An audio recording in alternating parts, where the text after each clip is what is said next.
Hello friends, welcome to my channel free medical education. आज का मेरा टॉपिक है the function of a professional nurse. The functions of a professional nurse, जो एक educated nurse है, profession के professional nurse है, तो उसके क्या फंक्शंस हैं। तो जो मेरा ये टॉपिक है जी है according to fundamental of nursing subject है, जीएनएम बीएससी नर्सिंग के जो भी उनका सब्जेक्ट है फंडामेंटल ऑफ नर्सिंग, उसके अकॉर्डिंग मैंने टॉपिक पिक किया है। तो फर्स्ट मेरा टॉपिक था जो मतलब मैंने पहले वीडियो बनाई थी, वो था founder of the nursing, definition of nurse, definition of nursing. तो आज का नेक्स्ट टॉपिक है functions of a professional nurse, मतलब according to fundamental of nursing subject के अकॉर्डिंग मैं अपना जो वीडियो है, जो सारे नोट्स है वो प्रिपेयर कर रही हूँ। तो let's start a video. First point, to provide basic nursing care. First है बेसिक नर्सिंग केयर। मतलब हमें पता है कि नर्स का काम है कि मेडिकेशंस देना, ट्रीटमेंट जो डॉक्टर ने बोला वो करना, पर उसके अलावा बेसिक केयर भी करनी। बेसिक केयर में फॉर एग्जांपल आ गया, जैसे पेशेंट को हमने बेड बाथ भी देनी, अगर उससे खाना नहीं खाया जाता तो हमने उसके खाना खाने में हेल्प करनी, तो उसको मतलब पूरी हेयर केयर देनी अगर वो एबल नहीं है। तो ऐसे जो बेसिक नर्सिंग केयर है, जैसे अगर उसने पानी मांग लिया हमने पानी देना, ऐसे जो बेसिक बेसिक है वो केयर करनी ट्रीटमेंट के बिना। सेकंड है to administer the medication and treatment prescribed by the doctor. हमें पता ही है कि हमने वो टैबलेट, जो मेडिकेशन डॉक्टर ने लिखी, हमें जो ट्रीटमेंट उसने बोला है, हमने वो देना पेशेंट को। जैसे अगर कोई मेडिसिन है, फॉर एग्जाम्पल डॉक्टर ने बोला उसको रात के टाइम देना है तो रात के टाइम देना, मॉर्निंग में देना तो मॉर्निंग टाइम देना, आफ्टरनून आफ्टर लंच के बाद तो हमने तब देना। जो भी डॉक्टर ने बोला उसके अकॉर्डिंग मेडिकेशन देना, वो हमारा एक प्रोफेशनल नर्स का काम है। To observe patients response and adaptation to illness. मतलब हमने चेक करना, पेशेंट को असेस करना कि उसका क्या रिस्पॉन्स है। अडेप्टेशन टू इलनेस, उसका अगर उसको जो भी बीमारी है वो जिसकी वजह से हॉस्पिटल में आया, उसको कैसे अडेप्ट कर रहा है, उसको कैसे उसका उसका क्या नजरिया है अपनी बीमारी को देखने का। वो कैसे मतलब साइकोलॉजिकली वो खराब तो नहीं हो रहा, उसको टेंशन स्ट्रेस कोई एंजाइटी डिप्रेशन तो नहीं हो रहा डे बाय डे, तो वो कैसी नजरिया है उसका अपनी बीमारी को देखना, उसको ऑब्जर्व करना। नेक्स्ट है to observe patient response and adaptation to treatment.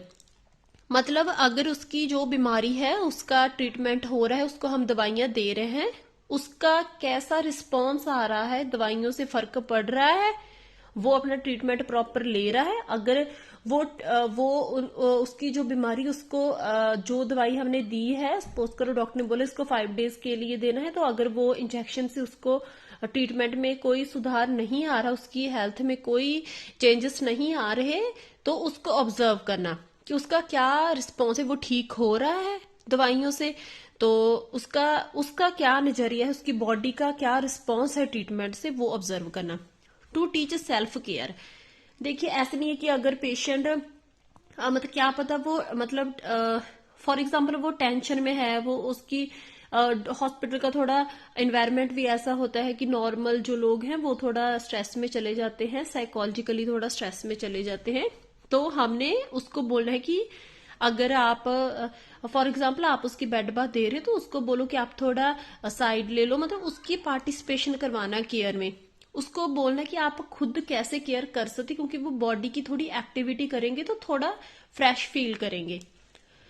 तो नेक्स्ट है टू सुपरवाइज और guide the patients in rehabilitative activities relating to daily living. मतलब आ गया कि the action of restoring someone to health और द नॉर्मल थ्रो। मतलब कि वो अपनी लाइफ को, द पेशेंट इन रिहेबिलिटेटिव, कि वो अपनी लाइफ को नॉर्मल वे में, नॉर्मल तरीके से कैसे मतलब अपनी लाइफ को निकाले, कैसे जिए अपनी लाइफ को, तो उसको गाइड करना। वो कैसे अपनी जो डेली लाइफ है उसको कैसे मतलब चला रहा है, क्या पता वो बहुत टेंशन में है, वो स्ट्रेस में जा रहा है, एंजाइटी में जा रहा है, उसको डिप्रेशन हो रहा है, तो वो सारा ऑब्जर्व करना और उसको सुपरवाइज करना कि वो कैसे अपनी डेली लिविंग एक्टिविटीज है उसको कर सकता है। कि जैसे कि फॉर एग्जाम्पल अगर कोई पेशेंट है वो कैंसर हो गया उसको, तो उसको बोलना है कि कैसे वो नॉर्मल लाइफ अपनी जी सकता है विदाउट टेंशन लिए, विदाउट स्ट्रेस लिए। फिर आगे to participate in research work related to health care. अगर हमारे जो हमारा हेल्थ सिस्टम है, हॉस्पिटल सिस्टम है, मतलब उसमें अगर किसी ट्रीटमेंट के रिगार्डिंग कोई रिसर्च वर्क हो रहा है, तो अगर हमारे सीनियर्स हमारी क्लासेस लगा रहे हैं किसी टॉपिक के रिगार्डिंग की आज फॉर एग्जांपल आज जो जे इंजेक्शन था जो पेशेंट के लिए, जो पेशेंट्स को हम दे रहे हैं वो इम्प्रूव कर रहा है पेशेंट की कंडीशन को, तो ऐसे जो भी रिसर्च हो रही है हमारे प्रोफेशन में पेशेंट के ट्रीटमेंट में, तो उसको उसमें पार्टिसिपेट करना, जो न्यू न्यू थिंग्स हमारे प्रोफेशन में डे बाय डे आ रही हैं। To plan with the patient in such a manner so as to develop a sense of trust, self-worth and self-realization. हमने पेशेंट के साथ ऐसा अच्छा रिलेशन रखना है कि उसको हम पे ट्रस्ट आए, हमको उस पे ट्रस्ट आए। तो सेल्फ वर्थ कि वो अपना सेल्फ रिस्पेक्ट को मेंटेन रखे। ऐसे नहीं कि अगर कोई बीमारी होगी तो वो अपना हौसला बिल्कुल भी ना रखे और वो टेंशन में रहे।